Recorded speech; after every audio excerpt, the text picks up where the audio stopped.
Good morning बेटा, कैसे हैं आप सभी। आई होप आप सभी बहुत अच्छे होंगे और अपनी पढ़ाई को सुचारू रूप से कर रहे होंगे। हम पढ़ रहे थे लहाशा की ओर, जो यात्रा वृत्तांत है जिसको लिखा है राहुल सांगरटायन ने। कल हमने पढ़ा था कि जो राहुल और उनके एक दोस्त सुमति, जो कि एक मंगोल थे और एक बौद्ध भिक्षुक थे, वो दोनों ल्हासा की यात्रा के लिए निकलते हैं। और कल कहाँ पहुंच गए थे वो? डांडा ठोडला, जो कि एक बहुत ही खतरनाक जगह थी, क्योंकि वो सुनसान जगह थी, वहाँ पे कोई आता जाता नहीं था। इसलिए वहाँ पे डाकुओं के द्वारा लोगों को बहुत ही आसानी से लूटा खसोटा जा सकता था। वहाँ पर ना तो किसी को गवाह मिलता था और ना ही कोई बचाने वाला, और ना ही वहाँ पे सरकार या फिर पुलिस विभाग किसी तरह की कोई कार्रवाई करता था। इसलिए वो बहुत ही खतरनाक स्थान था।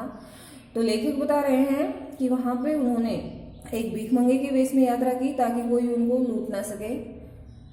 लेकिन जो आगे का रास्ता था लड़कोर तक जाने का, वो चढ़ाई वाला रास्ता था। अब उनको कहाँ जाना था? लड़कोर। इसलिए लेखक ने अपने दोस्त से सलाह दी या उसको सुझाव दिया कि जो आगे का रास्ता है वो हम घोड़े पर तय करते हैं, क्योंकि हमारे पास सामान है और इतना सामान लेके हम ऊंची चढ़ाई नहीं चढ़ सकेंगे। इसलिए वो 2 घोड़े किराए पर ले लेते हैं। अब आगे देखिए। दूसरे दिन हम घोड़ों पर सवार होकर ऊपर की ओर चले।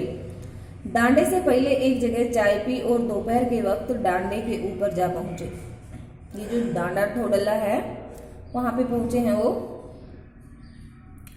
तो वो क्या बता रहे हैं कि दूसरे दिन उन्होंने 2 घोड़े ले लिए किराए पर और उन पर उन्होंने आगे की यात्रा की। हम समुद्र तल से 17-18 हजार फीट ऊंचे खड़े थे, क्योंकि पहले ही बताया था कि जो डांडा ठोडला था वो एक बहुत ही ऊंचा स्थान था। समुद्र तल से उसकी ऊंचाई 17-18 हजार फीट ऊंची थी। हमारे दक्षिण तथा पूर्व से पश्चिम की ओर हिमालय के हजारों श्वेत शिखर चले गए थे। दक्षिण का मतलब दक्षिण, वो जहाँ पर थे उनके दक्षिण से शुरू होके पूर्व से पश्चिम की ओर हिमालय की जो सफेद शिखर का मतलब चोटियां थी वो फैली हुई थी। भिटे की ओर दिखने वाले पहाड़ बिल्कुल नंगे थे। ये एक जगह है कि उस तरफ जो पहाड़ थे उन पर बर्फ नहीं थी। जो हिमालय की चोटियां थी वो सफेद थी, यानी उनके ऊपर बर्फ छाई हुई थी, बर्फ बिखरी हुई थी। लेकिन जो भिटे की तरफ पहाड़ दिखाई दे रहे थे वो बिल्कुल नंगे थे। इसका मतलब वहां पर बर्फ नहीं थी, न वहां पर सफेदी थी न किसी तरह की हरियाली। सफेदी का मतलब ना तो वहां पे बर्फ थी और ना ही किसी तरह के पेड़ पौधे थे।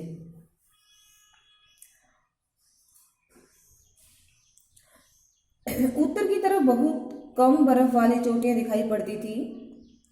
सर्वोच्च स्थान पर डांडे के देवता का स्थान था, जो पत्थरों के ढेर, जानवरों के सींगों और रंग बिरंगे कपड़ों की झाड़ियों से सजाया गया था।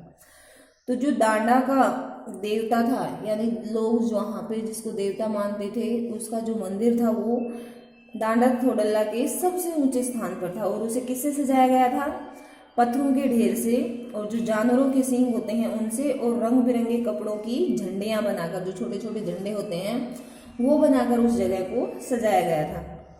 अब हमें बराबर ऊंचाई पर चलना था, यानी अब वो बिल्कुल ऊंची चोटी पर पहुंच गए थे, तो दूसरी तरफ उन्हें नीचे उतरना था। चढ़ाई तो कुछ दूर थोड़ी मुश्किल थी, लेकिन उतराई बिल्कुल नहीं।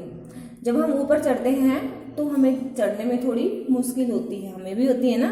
तो लेखक भी बता रहे हैं कि जो चढ़ाई थी वो थोड़ी मुश्किल थी, वहां पर ऊपर की तरफ जाने में थोड़ी दिक्कत हो रही थी, लेकिन अब उतराई थी और नीचे उतरते समय बिल्कुल भी उनको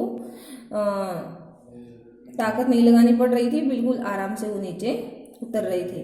शायद 2-1 और सवार साथी हमारे साथ चल रहे थे। वहां से 1-2 साथी यानी 1-2 यात्री और उनके साथ चल रहे थे। मेरा घोड़ा कुछ धीमे चलने लगा। मैंने समझा कि चढ़ाई की थकावट के कारण ऐसा कर रहा है और उसे मारना नहीं चाहता था। तो लेखक बता रहे हैं कि अब उनका घोड़ा धीरे धीरे चलना शुरू हो गया। तो लेखक ने सोचा कि शायद वो थक गया है, इसलिए उसने उसको तेज चलने के लिए मारा नहीं। धीरे धीरे वो बहुत पिछड़ गया का मतलब बाकी साथियों से पीछे रह गया, और मैं डॉन क्विस्टो की तरह अपने घोड़े पर झूमता हुआ चला जा रहा था, यानी अपनी मस्ती में बिना आगे की परवाह किए कि उसके साथी उसको छोड़कर आगे निकल गए हैं। वो मस्ती में झूमता हुआ आगे जा रहा था। जान नहीं पड़ता था कि घोड़ा आगे जा रहा है पीछे। जब मैं जोर देने लगता तो वो और सुस्त पड़ जाता। लेखक बता रहे हैं कि वो इतनी धीरे धीरे चल रहा था कि पता ही नहीं लग रहा था कि वो आगे की तरफ जा रहा है या पीछे की तरफ। और जब मैं उसको तेज चलने के लिए जोर देता, हाँक लगाता, तो वो और भी धीरे धीरे चलने लगता। प्रश्न आ रहे हैं बेटा, अगले दिन लेखक और सुमति पहाड़ पर किससे गए थे? तो किससे गए थे? घोड़ों पर सवार होकर। अब लेखक और उनके साथी को कहाँ चलना था? तो ऊंचाई पर चढ़ने के बाद उन्हें उतराई पर जाना था। लेखक का घोड़ा कैसे चलने लगा था? धीरे धीरे चलने लगा था। लेखक का घोड़ा कब सुस्त पड़ जाता? जब वो उसे तेज चलने के लिए जोर देता या हाँक लगाता। उत्तर की ओर क्या दिखाई दे रहा था? बर्फ वाली चोटियां, ये हमने पढ़ा था। अब आगे देखिए बेटा, एक जगह दो रास्ते फूट रहे थे, मैं बाएं का रास्ता ले मील 1.5 मील चला गया। तो लेखक बता रहे थे कि उनका घोड़ा है वो धीरे चलने के कारण पीछे रह जाता है और उसके जो मित्र थे सुमति और 1-2 यात्री और उनके साथ जो जा रहे थे वो आगे निकल गए थे, इसलिए लेखक पीछे अकेला रह गया था। तो उसने कहा कि एक जगह से 2 रास्ते फूट रहे थे, यानी 2 रास्ते निकल रहे थे। मैं बाएं का रास्ता ले मील 1.5 मील चला गया। उसने बाएं तरफ का रास्ता चुना और वो 1-1.5 किलोमीटर आगे चला गया। आगे एक घर में पूछने पर पता लगा कि लड़कोर का रास्ता दाहिने वाला था। तो 1-1.5 किलोमीटर जाने के पश्चात उसने किसी घर में पूछा कि जो लड़कोर की तरफ रास्ता कौन सा जाता है। तो लेखक बता रहे हैं कि वहां पर लोगों ने बताया कि आपने गलत रास्ता चुन लिया है। कौन सा रास्ता था? दाहिने वाला, यानी दाईं तरफ जो रास्ता था उसे चुनना चाहिए था, आप गलत रास्ते पे आ गए हैं। फिर लौटकर मैं उसी रास्ते पर गया, तो वो वापस गया और उसने उसी रास्ते को फिर से पकड़ा। 4-5 बजे के करीब मैं गांव से मील भर पर था। जो गांव जिसमें उसके दोस्त रुके हुए थे उससे वो बता रहे हैं कि 4-5 बजे मैं वहां से लगभग 1-1.5 मील पर था। तो सुमति इंतजार करते हुए मिले। वहां पे जो उसके दोस्त थे वो उसका इंतजार कर रहे थे। मंगोलों का मुंह वैसे ही लाल होता है और अब तो वह पूरे गुस्से में थे। गुस्से में क्यों थे? क्योंकि उनको लेखक का इंतजार करना पड़ रहा था और उन्होंने वहां पे बहुत टाइम ऐसे ही बिता दिया था। उन्होंने कहा, मैंने 2 टोकरी कंडे फूंक डाले हैं, 3-3 बार चाय को गर्म किया। कंडे क्या होते हैं बेटा? ये गोबर के होते हैं, जो हमारी देसी भाषा में हम उपले कहते हैं ना जिनको, वो होते हैं कंडे। तो उसने कहा कि मैंने तुम्हारे इंतजार में 2-3 टोकरी तो ये उपले फूंक दिए हैं और 3 बार चाय को गर्म कर लिया है, लेकिन आप अब पहुंचे हो। मैंने बहुत नरमी से जवाब दिया, लेकिन मेरा कसूर नहीं है मित्र, देख नहीं रहे हो कैसा घोड़ा मुझे मिला है? मैं तो रात तक पहुंचने की उम्मीद कर रखता था। तो लेखक उसके गुस्से को शांत करने के लिए बड़े आराम से उत्तर देते हैं कि मित्र, मेरा कोई कसूर नहीं है। देखो, मुझे जो घोड़ा मिला है वो बिल्कुल सुस्त है। उसने मुझे आप लोगों से पीछे रखवा दिया और मुझे तो ऐसा लग रहा था कि मैं तो शाम तक पहुंचूंगा। अब तो फिर भी मैं 4-5 बजे पहुंच गया हूं। तो आगे लेखक बता रहे हैं, खैर सुमति को जितनी जल्दी गुस्सा आता था उतनी ही जल्दी वह ठंडा भी हो जाता था। यानी उसे जितनी जल्दी से गुस्सा आता था उसका गुस्सा बहुत जल्दी ही शांत भी हो जाता था। लड़कोर में वो एक अच्छी जगह पर ठहरे थे। यहाँ भी उनके अच्छे यजमान थे। पहले चाय सत्तू खाया गया, रात को गर्मा गर्म थुक्का मिला। तो बता रहे हैं लेखक कि अब लड़कोर का जो स्थान था उसमें भी सुमति के यजमान थे। यजमान कौन होते हैं? यजमान होते हैं जो उसके धर्म को मानने वाले थे। वो बौद्ध धर्म का प्रचार कर रहे थे और जो बौद्ध धर्म को मानने वाले थे उनको उसके यजमान कहा जाता है, जिसके यहाँ पर जाकर वो पूजा पाठ करता था या कुछ भी धार्मिक अनुष्ठान करता था। तो वहाँ पे वो बता रहे हैं कि उसकी जान पहचान के लोग थे, इसलिए वहाँ पर भी उनको ठहरने के लिए अच्छी जगह मिल गई। पहले उन्होंने खाने में क्या मिला? चाय और सत्तू, और बाद में उसको पीने के लिए गर्मा गर्म थुक्का मिला। अब हम तिडरी के विशाल मैदान में थे जो पहाड़ों से घिरा टापू सा मालूम होता था, जिसमें दूर एक छोटी सी पहाड़ी मैदान के भीतर दिखाई पड़ती थी। तो फिलहाल लेखक और उसके दोस्त कहाँ पे थे? तिडरी एक जगह है, उसके विशाल मैदान में थे।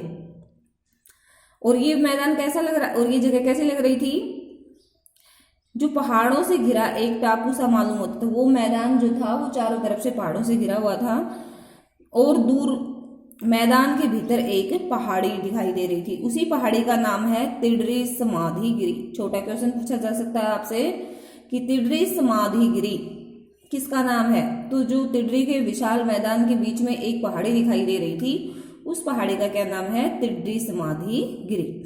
आसपास के गांव में भी सुमति के कितने ही यजमान थे। कपड़े की पतली पतली चिरी बत्तियों के गंडे खत्म नहीं हो सकते थे, क्योंकि बोध गया से लाए कपड़े के खत्म हो जाने पर किसी कपड़े से बोध गया का गंडा बना लेते थे। वो अपने यजमानों के पास जाना चाहते थे। तो जो उसके दोस्त थे, कौन, सुमति, वो अपने यजमानों के पास जाना चाहते थे। किस लिए जाना चाहते थे, गंडे देने के लिए। अच्छा, गंडे क्या होते हैं, जो हमारे यहाँ पे भी बच्चों के या किसी के भी लाल या काले धागे बांधे जाते हैं ना गले में, कुछ पैर को भी बांधते हैं कि इसको नजर ना लगे या वैसे किसी वजह से, उसको गंडा कहा जाता है। तो जो मंगोल मित्र था उनका सुमति, वो भी अपने यजमानों को बोध गया से लाए गए गंडे देने जाता था, और उसके गंडे कभी खत्म नहीं होते थे, क्योंकि बोध गया से लाए गए कपड़े के गंडे जब खत्म हो गए तो उसने क्या किया, वहीं से एक कपड़ा खरीद के और उसके गंडे बनाकर अपने यजमानों को देने चला गया। तो लेखक बता रहे हैं कि वो अपने यजमानों के पास जाना चाहते थे। आज हम यहीं तक पढ़ेंगे, कल आगे पढ़ेंगे। एक बार इसके पर्सन देख लेते हैं।